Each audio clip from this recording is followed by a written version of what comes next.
Latest எபிசோடுகளை விளம்பரங்களே இல்லாமல் காணுங்கள். எனக்கு அப்பவே மனசுல பட்டுச்சுங்க என்னமோ சரியில்லைன்னு. அதுக்குதான் இந்த தார வாத்து குடுக்கற ஃபங்க்ஷனை நான் உடனே வெச்சேன். ஆனா இவ நம்ம கூட இருக்கும்போதே போலீஸ் எப்படி வர வச்சான்னு தாங்க தெரியல. இவளும் அந்த கலெக்டரும் ஏதோ பிளான் பண்ணிதான் என் தம்பிய உள்ள தூக்கி வச்சிருக்காங்க. என்ன உளறீங்க? நான் தான் உங்க தம்பிய கல்யாணம் பண்ணிக்கிறேன்னு ப்ராமிஸ் பண்ணிருக்கனே. ஆஹாஹாஹா. அப்புறம் எப்படி இந்த மாதிரி எல்லாம்? அதான் சக்தி, அதுதான் உன் சாமர்த்தியம். என்னைக்கு நீ கல்யாணம் பண்ணிக்கலன்னு சொன்ன? எப்பவுமே பண்ணிக்கிறேன்னு தான் சொல்ற. ஆனா எதுவுமே நடக்க மாட்டேங்குதே. உன் திட்டம் என்னன்னு நான் சொல்லவா? முன்னாடி சத்தியம் பண்ண வேண்டியது, அப்புறம் கல்யாணம் நடக்காம இருக்க என்னெல்லாம் சதி பண்ண முடியுமோ அது எல்லாத்தையும் பண்ண வேண்டியது. ஏன்னா உங்க அம்மாவுக்கு இந்த கல்யாணத்துல இஷ்டம் இல்ல, அதானே? ஏண்டி அதுக்கு ஏண்டி ஏன் தம்பிய பலி கொடுக்கற? இப்பதான் எனக்கு விஷயமே புரியுது. சரிதான், திரும்ப அவ வேலையை காமிக்க ஆரம்பிச்சிட்டா. அதுக்கப்புறம் யமுனா கல்யாணம் நடந்த மாதிரி தான்.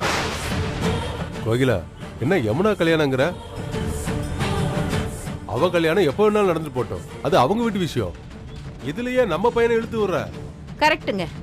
நம்ம தகுதி என்ன, தராதரம் என்ன, நம்ம பையன் படிப்பு என்ன, அந்தஸ்து என்ன, எத்தனை தடவை இந்த வீட்டுக்கு வந்து வந்து பேசிட்டு போறோம். இதெல்லாம் நமக்கு தேவையா கோகிலா? என்ன பண்றதுங்க, நம்ம பையன் தப்பான இடத்துல காலை வச்சிட்டான்.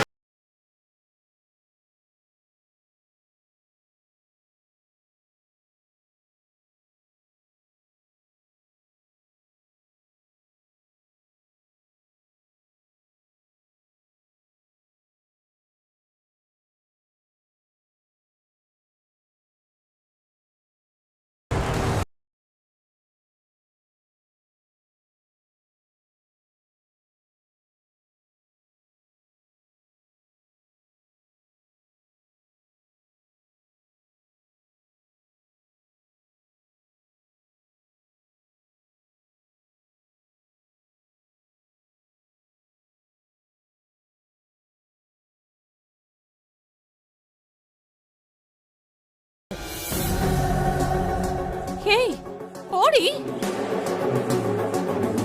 ஆஹா, நீ விழ மாட்ட, நீ விழவே மாட்ட. நீங்க தலைகீழா நின்னாலும் இந்த மாதிரி ஒரு சம்பந்தம் உங்களுக்கு கிடைக்காதுடி. ஏண்டி இவ்வளவு அவமானத்துக்கு அப்புறமும் இதோ இவள அவங்க மருமகள் ஆக்கிக்கிறதுக்கு தயாரா இருக்காங்கன்னா அது அவங்க மனசுடி. அத கூட புரிஞ்சுக்காம ஏண்டி அவங்க உங்ககிட்ட என்ன கேட்டுட்டாங்க? சங்கிலிய கல்யாணம் பண்ணிக்கணும்னு தானே? அது உனக்கு கசக்குதா? அதுல என்னடி உனக்கு பிரச்சனை? இல்ல தெரியாம தான் கேக்குறேன், நீ என்ன பெரிய பண்ணையார் பொண்ணா? போயும் அன்னாடம் காட்சி தானே நீ. உனக்கு என்னடி அவ்ளோ திமிரு? புஷ்பா, என் பொண்ண பத்தி நீ எல்லாம் பேசக்கூடாது. என்ன சொன்ன? சங்கிலிய கல்யாணம் பண்ணிக்கிறதுல அவளுக்கு என்ன பிரச்சனையா? இந்த கல்யாணம் உனக்கு வேணா பெருமையா இருக்கலாம், ஆனா இது அவ வாழ்க்கையில விழுந்த ஒரு பெரிய இடி. என்னமோ அவன் பொறுக்கி, உன் தம்பி என்னமோ பெரிய உத்தம மாதிரி பேசுற. இத பாரு, அவன் பொறுக்கிங்கிறது ஊருக்கே தெரியும் புஷ்பா. இந்த மாதிரி ஆட்களை போலீஸ் என்னைக்கு வேணாலும் கைது பண்ணுவாங்க. அது இன்னைக்கு நடந்திருக்கா, அவ்வளவுதான். அதுக்கு என் பொண்ணு என்ன பண்ணுவா?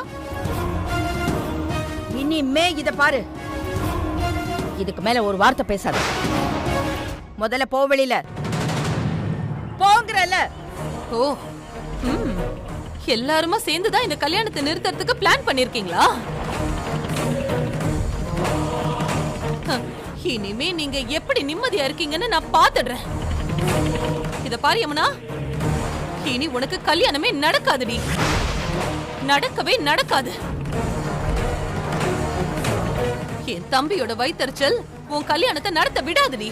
ப்ளீஸ், நான் என்ன சொல்ல வரேன்னு கொஞ்சமாவது கேளுங்க. ஏய், உங்க அம்மா என்னடானா வீட்டை விட்டு என்ன போக சொல்றா? நீ சும்மா தானே இருக்க? ஏதோ அம்மா கோவப்பட்டு பேசிட்டாங்க, அதை நீங்க பெருசா எடுத்துக்காதீங்க. ஆனா சத்தியமா நான் போலீஸ் கிட்ட எதுவும் சொல்லல, அதை மட்டும் நம்புங்க. உன்னெல்லாம் எப்படி நம்புறது? இந்த விஷயத்துல நான் உன்னை நம்பவே மாட்டேன். போலீஸ் கேஸ் இதெல்லாம் உன் குடும்பத்துக்கு ஒண்ணும் புதுசு இல்லையே. ஏன் தேவையில்லாம பேசுறீங்க? இப்படிதான் சங்கிலியை கொன்னுட்டாங்கன்னு போலீஸ்ல போய் கம்ப்ளைண்ட் பண்ணீங்க. அப்புறம் என்னாச்சு? என்னடி என்ன சொல்லி காமிக்கிறியா என்கிட்ட? நான் தான் தப்பு பண்றேன்னு சொல்றியா? சரி விடுங்க. சங்கிலிய போலீஸ் அரெஸ்ட் பண்ணதுக்கும் எனக்கும் எந்த சம்பந்தமும் இல்ல. நான் என்ன செஞ்சா நீங்க நம்புவீங்க? சொல்லுங்க. உங்க தம்பிக்காக நான் ஏதாவது செய்யணுமான்னு சொல்லுங்க. நான் போலீஸ் ஸ்டேஷன்ல போய் பேசி அவரை ரிலீஸ் பண்ணி கூட்டிட்டு வரேன். அப்ப நம்புவீங்களா? சரிடி, நீ ரிலீஸ் பண்ணி கூட்டிட்டு வா, அப்ப உன்னை நம்புறேன். சரி, நான் போறேன்.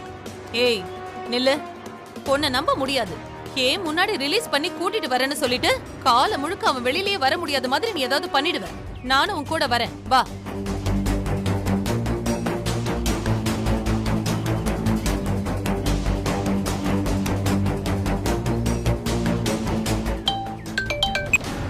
ஹலோ, சொல்லுங்க. புஷ்பா, எங்க இருக்க? நானும் சக்தியும் இப்ப போலீஸ் ஸ்டேஷனுக்கு தாங்க வந்துட்டு இருக்கோம். இல்ல வர வேணாம். அது என்னன்னு தெரியல, சங்கிலியை கொஞ்ச நேரம் ஸ்டேஷன்ல உட்கார வச்சுட்டு அவங்களே வெளியில விட்டுட்டாங்க. எனக்கும் ஒன்றும் புரியல. அதனால நீ என்ன பண்ற, சக்தியை வீட்டில் விட்டுட்டு நீ கிளம்பி நம்ம வீட்டுக்கு வந்துடு. நானும் மாப்பிள்ளையை கூட்டிக்கிட்டு நேரம் நம்ம வீட்டுக்கு வந்துடுறேன். ஏன், என்னாச்சு? மற்றதெல்லாம் நான் அங்கே வந்து விவரமா சொல்றேன். சரியா? வச்சிடறேன். ஏங்க,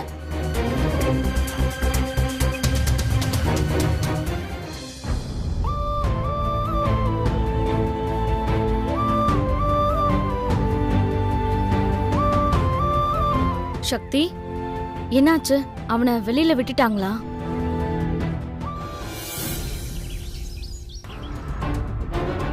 வாடா மாப்பிள்ள. டேய், என்னடா நடக்குது? ஏன்டா உன்னை போலீஸ் புடிச்சிட்டு போனாங்க? தெரியலக்கா. இத பாரு சங்கிலி, ஏதாவது பிரச்சனை பண்ணியா? அப்படி ஏதாவது இருந்தா சொல்லி தொலைடா. சேச்சே, அப்படிலாம் எதுவும் இல்லக்கா. மாப்பிள்ள, இங்க என்னமோ நடக்குது. இல்லைன்னா போலீஸ் உன்னை பிடிச்சிட்டு போயிட்டு உடனே வெளியே விடுவானா? ஆமா மாமா, எனக்கும் ஒன்றும் புரிய மாட்டேங்குது. இத பாரு, இந்த கல்யாணம் முடியற வரைக்கும் எந்த தப்பு தண்டாலையும் மாட்டிக்காத. அப்புறம் ஏன் மானம் போயிடும். எப்படியாச்சும் இந்த கல்யாணம் நடந்தேதான் ஆகணும். நீ தான் கல்யாணம் இருக்க. இங்க நடக்கிறதெல்லாம் பார்த்தா வெறுப்பா இருக்கு. கல்யாணமே வேண்டான்னு தோணுது. டேய், என்னடா சொல்ற? அந்த சக்தி கல்யாண பொண்ணு மாதிரியா இருக்கா? பார்த்தாலே மூஞ்ச உருன்னு வச்சுக்கிறான். அன்னைக்கு அந்த கலெக்டர் அந்த திட்டுது, ஒரு வார்த்தை பேசலக்கா. இவனை தான் கல்யாணம் பண்ணிக்க போறான்னு சொன்னான்ல, வாயவே திறக்கல. அந்த செல்வா வேற, அவனுக்கு எப்படிதான் தெரியுமோ, சக்தி எங்க இருந்தாலும் எங்க போனாலும் பின்னாடியே வந்துடுறான். ஒண்ணுமே புரிய மாட்டேங்குதுக்கா எனக்கு. பேசாம இப்படியே இருந்துடலாமான்னு தோணுது எனக்கு.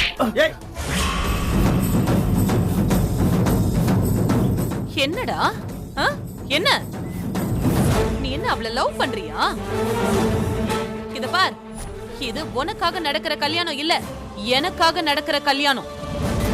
அவ கழுத்துல தாலி கட்டுற வரைக்கும் இன்னொரு வாட்டி இந்த மாதிரி பேசுன தொலைச்சிருவேன். ஒரு பேச்சுக்கு சொன்னா அதுக்கு நீ இப்படியா போட்டு அடிப்ப?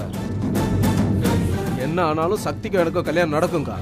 அப்படிலாம் அவளை விட்டுற மாட்டேன் நான். அது அந்த சக்தி இந்த வீட்டுக்கு மருமகளா வந்தாதான் நான் மீனாட்சிய ஜெயிச்ச மாதிரி அர்த்தம். அது நடக்கிற வரைக்கும் நான் ஓய மாட்டேன். ஜாக்கிரதை.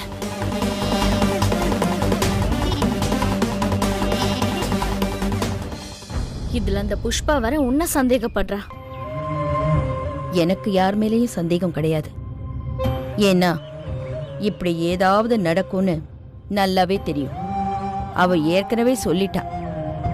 இது அவ முடிவு. எவ சொன்னா? ஏய் சும்மா இரு, அவ முடிவு இது. போலீஸ் வந்து இந்த பொறுக்கிய தரதரன்னு இழுத்துட்டு போச்சு பாரு. அப்பதான் நான் நம்பின சுதாரிச்சுக்கிட்டேன். என்ன முழிக்கிறீங்க? நான் சொல்றத உங்களால புரிஞ்சுக்க முடியல. இதே மாதிரி நிறைய பாப்பீங்க இன்னும். இப்ப ஐயோ அம்மாவுக்கு என்ன ஆச்சுன்னு தோணுமே. நல்லா தோணட்டும், அதுவும் நல்லதுதான். அம்மா, யமுனக்கா, துர்கா, நான் சொல்றத கொஞ்சம் பொறுமையா கேளுங்க. இனி இப்படி ஒரு பிரச்சனை வந்துச்சுன்னா கோகிலா அத்தை யமுனக்கா கல்யாணத்தை நிறுத்திடுவாங்க. அதனால உங்க எல்லாரையும் கெஞ்சி கேட்டுக்கிறேன், எனக்கு கொஞ்சம் ஹெல்ப் பண்ணுங்க. எனக்கும் சங்கிலிக்கும் கல்யாணம் முடியிற வரைக்கும் எனக்கு சப்போர்ட் பண்ணுங்க. முடியாதுடி, உன்னால முடிஞ்சதை பண்ணிக்க. இங்க பாரு சக்தி, உன் கல்யாணங்கிறது எவ்வளவு சந்தோஷமான விஷயம் தெரியுமா? நம்ம வீட்ல நடக்கிறதுக்கு பேரு கல்யாணம் ஆடி நீ ஏண்டி எதுவுமே புரிஞ்சுக்க மாட்ற? நல்லா சொல்லு. நீ சொன்னாலும் அவளுக்கு புரியாது, அவ புரிஞ்சுக்கவும் மாட்டா. அவளுக்கு புரியாதது இன்னொன்னும் இருக்கு. இன்னைக்கு சொல்றேன் கேளு. இந்த நடு வீட்ல நின்னு சொல்ற. இவ தலை கீழே நின்னாலும் இந்த கல்யாணம் நடக்காது. இல்ல, இது நடக்கும். நடத்தி காட்டுறேன். ஏய், ஓஹோ, அதையும் நான் பாக்குறேன். அம்மா, நான் நீ பெத்த பொண்ணு. நான் ஒரு முடிவை எடுத்துட்டேனா? நிறுத்திடி. உனக்கு நான் அம்மா. என்ன என்கிட்டயே சொல்றியா? ஆனா நமக்கெல்லாம் ஒருத்தி இருக்கா. அவதான் நம்ம எல்லாருக்கும் அம்மா. அம்மா பகவதி, அவதான் இதெல்லாம் நடத்திக்கிட்டு இருக்கா. என்னமோ தெரிஞ்ச மாதிரி பேசிக்கிட்டு இருக்கா. போவியா? அம்மா, நீ ஏன் சக்தி அம்மா கிட்ட இப்படி பேசுற? அம்மா சொல்றதான் கொஞ்சம் கேளு. அப்போ உன் கல்யாணம் நான் பண்ண சத்தியம் எல்லாம் அது ஏதோ நீ தெரியாம அவசரத்துல பண்ணிருப்ப சக்தி. இங்க பாரு, என் கல்யாணம் நடக்கலனாலும் பரவாயில்ல, உனக்கு அந்த பொறுக்கியோட கல்யாணம் நடக்க வேணாம். சக்திகா, ஆமாக்கா, அம்மா அக்கா எல்லாரும் இவ்ளோ சொல்றாங்கல்ல, சொல்றத கொஞ்சம் கேளு. சங்கிலியோட இந்த கல்யாணம் வேண்டாம்க்கா. சும்மா சொன்னதையே சொல்லிக்கிட்டு இருக்காதீங்க. யமுனக்கா, ஒரு நிமிஷம் என் கூட வா. எங்க சக்தி?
நாம கல்யாணம் பண்ணிட்டா நம்ம அம்மாவை யார் பார்த்துக்குவான்னு நீ பயந்து கூட கல்யாணத்துக்கு சம்மதிக்க யோசிக்கலாம் இல்லையா? அதுக்கு தாம்மா இந்த ஏற்பாடு. நீ சங்கிலியை கல்யாணம் பண்ணிக்கிட்டா அடுத்த யமுனா கல்யாணமும் நடந்துடும். அடுத்து இந்த வீடும் மெஸ்ஸும் உங்கள் அம்மாவுக்கே சொந்தம்னு ஆயிரும். அப்புறம் இருக்கிறது துர்கா மட்டும்தானே. உங்கள் அம்மா அவளையும் கரையேற்றிடுவா. இத்தனையும் நடக்கணும்னா இது உன் கையில் தான் இருக்கு. உன் ஒரு கல்யாணம் நடந்துருச்சுன்னா இந்த குடும்பமே நல்லா இருக்குமா. நீ எந்த முடிவு எடுக்கிறதா இருந்தாலும் யோசிச்சு முடிவெடுமா.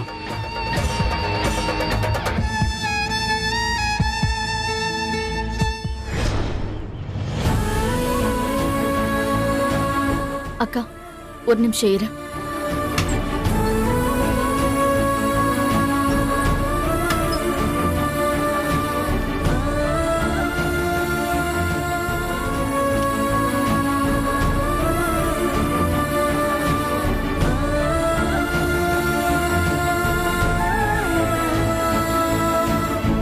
என் கல்யாணம் நடந்தா நம்ம குடும்பமே நிம்மதியா இருக்கும்க்கா.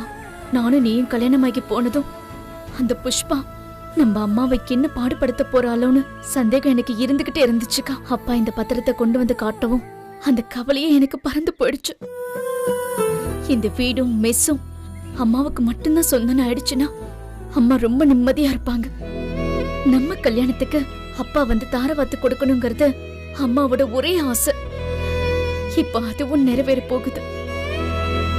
இப்ப புரியுதாக்கா நான் ஏன் இந்த கல்யாணத்துல இவ்ளோ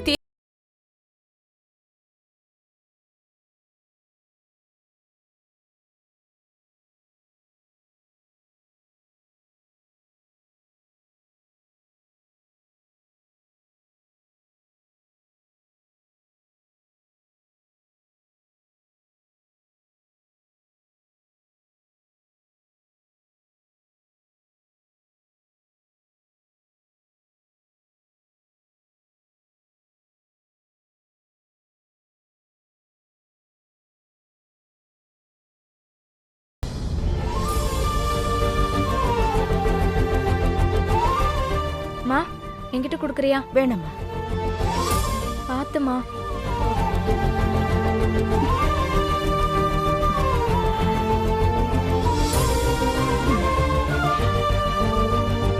என்னக்கா காலையில இருந்து வெயிட் பண்ணிட்டு இருக்கோம், ஒரு பஸ்ஸை கூட காணோம். ஆமாண்டி, என்னன்னு தெரியல. பஸ் போயிருக்குமோ என்னமோ. நானும் தான் ரொம்ப நேரமா வெயிட் பண்ணிட்டு இருக்கேன். பஸ் வருமா வராதான்னு கூட தெரியலக்கா. ஊருக்கு வேற இப்ப என்ன போகணும் பண்றது அவசரமா. துர்கா? மதியம் பஸ் போயிடுச்சு போல. தெரியலம்மா, நம்ம நேரம் ஒரு ஆட்டோ கூட கிடைக்காது போல. இதெல்லாம் தூக்கிட்டு எப்படி போறது? அம்மா, ஒரு வண்டி வர மாதிரி இருக்கு, நான் லிஃப்ட் கேக்குறேம்மா. வேண்டாம். அம்மா இருமா.